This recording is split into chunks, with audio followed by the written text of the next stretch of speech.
Hi everyone.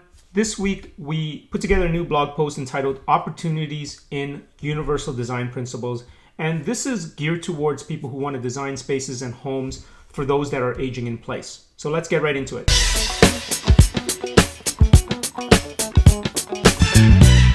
Okay, welcome back. This is Andy from Sweet Additions, where we focus on helping homeowners and investors create better housing and generate lasting wealth with additional legal suites. So please take a moment to like this video and to subscribe if you haven't done so already. That really helps us get this content out and allows us to provide more content like this. Okay, so let's get right into it.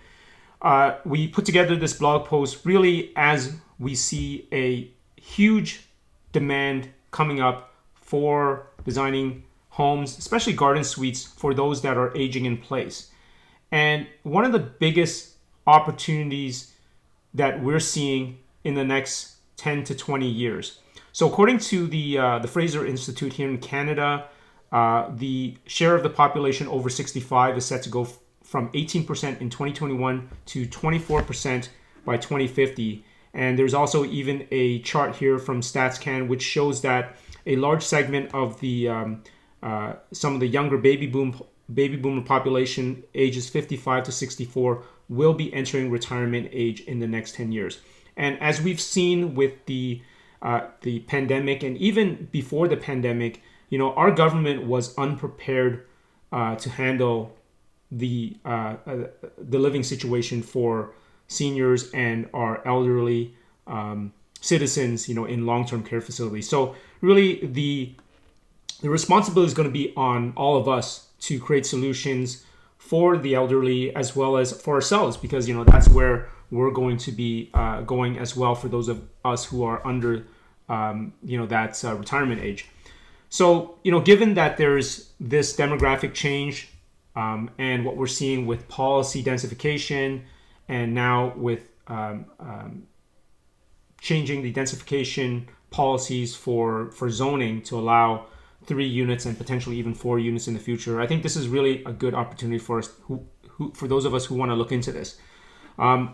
We discussed some of the challenges and opportunities in a blog post we wrote almost 2 years ago now, entitled Aging in Place with Accessory Dwellings. So I'd recommend that you go check that out as well, where we discussed kind of at a high level where we are and where things are headed, but really where the opportunity lies. So check that out first.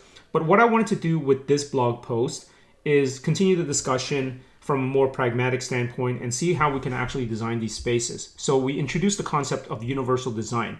So for those of you who are not familiar with universal design, this is a phrase or a term that was coined by architect Ronald Mace. And really it's designed to focus on creating products and the built environment such that not only will they be compatible for elderly or for folks with mobility concerns, but it's also going to be aesthetically pleasing as well. So it can be used by anybody. And that's going to be very important when it comes to having additional units like accessory suites or garden suites, because given the life cycle of the property, we don't know who's going to be living there, right? So, in one part of it, it could be a young couple that's living there, and then there may be an empty nester that is going to be moving there later. So you want it to be flexible, but you also want it to meet the needs of certain people, such as the elderly or people with mobility issues at any given time. All right, so we get into some of the different options for these additional units, who can be living there. We discussed that in the blog post. Now, the great news about universal design is that there's so many of these design principles that can be incorporated into the property without additional cost, right? Some people may have the misconception that just because you're designing a space, for people who have disabilities or seniors, that it's going to cost a lot of money, or it's going to be, as we mentioned earlier, it may not be as aesthetically pleasing. But the goal really is to design it so that it's non-perceivable, that it is designed for that specific demographic. Again, it could be used by anyone, right? So a lot of these principles can be applied without really any additional cost. You just need to think ahead, and you need to plan properly ahead of time to incorporate these into your design. So we're going to go over a few of those, and then we'll also talk a little bit about some of the design considerations that will actually have additional cost, but depending on the goals of the end user or the designer, they can decide to implement those if they don't want. So first of all, let's go over some of the things that really there's no additional cost. It's just some planning ahead. So we talked about having smooth ground surfaces without stairs. If you're designing garden suites, if it's a single story where you could enter into the unit directly from grade, or maybe there's a small ramp that can access the main level, that's a very desirable living space for anyone. Wider doors, right? There are minimum code requirements for the width of doors. So for example, an exterior door needs to be 32 inches. A bathroom door needs to be at least 24 inches. But there's nowhere that says that you can't go wider, right? So for bathroom doors, if you have the ability, why not go 30 inches or 32 inches, just in case a wheelchair needs to access the bathroom.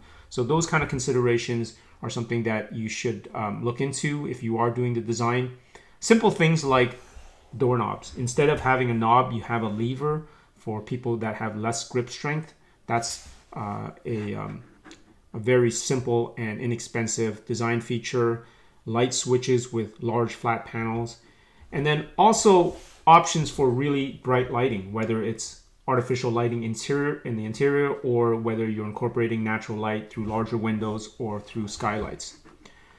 And locations of outlets, you want them to be a little bit higher instead of the standard 6 inches above grade, which really that was really just arbitrary, because for carpenters and electricians, they would use their hammer to determine the location of where the outlet should be. Simple things like that. And the last one I'm going to mention here are grab bars that are in the washrooms. So this is for folks to be able to grab onto bars, when they're using the toilets or if they're using the bathrooms. And those are actually requirements that are already in the building code. You need to incorporate those things. But there are ways to bring that into the design. So for example, some of these grab bars can double up as towel holders. They can be used for bath products and things like that. So it is kind of seamless, right? So those are a few things that are, they don't cost anything extra, but do require a little bit of planning ahead of time. And there are many others, so we just highlighted a few. And then there are a few things that are going to be something that, depending on the goals of the end user, they may cost money. So for example, movable kitchens. You have potentially upper kitchen cabinets that can slide down mechanically, so that people don't have to get on ladders or step stools to access items on upper cabinets. And then if they're not being used and they're just up there, you can't tell that it's actually a movable cabinet, right? So again, accessible by anyone that's living there. Certain buttons and controls for people with visual disabilities. Movable closet accessories, we see a lot of that. Actually, those things don't cost a lot of money.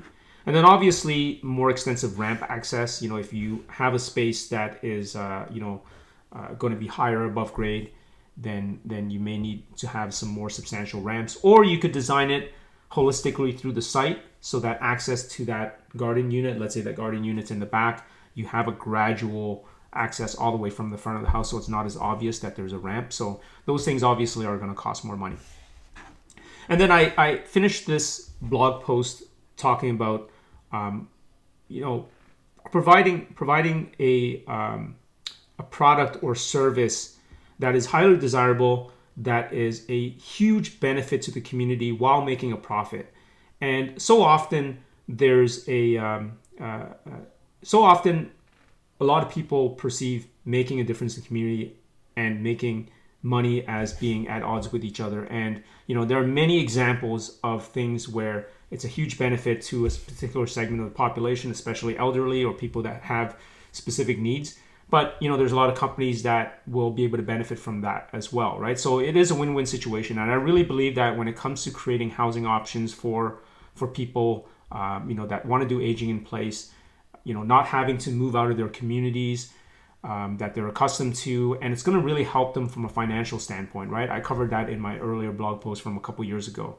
That's going to be a huge benefit to doing these types of houses. It is truly a win-win situation, and since a lot of these garden suite policies have been implemented into the bylaws for the cities, I've had several seniors reach out to me and say that they really want to build these in their backyards, either build a new one or either, let's say, convert an existing accessory structure so that they can downsize, move into that garden suite and rent out their main property, to a tenant to be able to help them with financial security, or, rent it out to a family member, maybe a grown child of theirs with their own kids, and then they can help with the grandkids and things like that. So I really believe that this is something that we're going to see a lot of. There's a lot of opportunity for those who want to get into this space, whether you're an architect or designer, whether you're in the real estate professional side, whether you're in the lending side, in the contracting. The list is endless of different industries and different professions that can get involved in these types of products. This is not something that's just in Ontario or in Canada. It's across North America that you can provide these types of products. So guys, please check out the blog post. It's a short read, and I hope this inspires you to kind of look into this space. This is something that I'm going to get involved with. So thanks again for watching. Again, please like this video, subscribe to the channel. We really appreciate it. That's going to help us get more content out, and we'll see you in the next video. Hey guys, thank you so much for tuning in. If you want to learn more about investing in housing densification and how you can get involved, hit that subscribe button. I put together a beginner's guide. We cover important bylaw and building code requirements for cities in Ontario and all the design considerations you need to make to successfully complete your project. You can download that through the link in the description below. Until next time, to your success.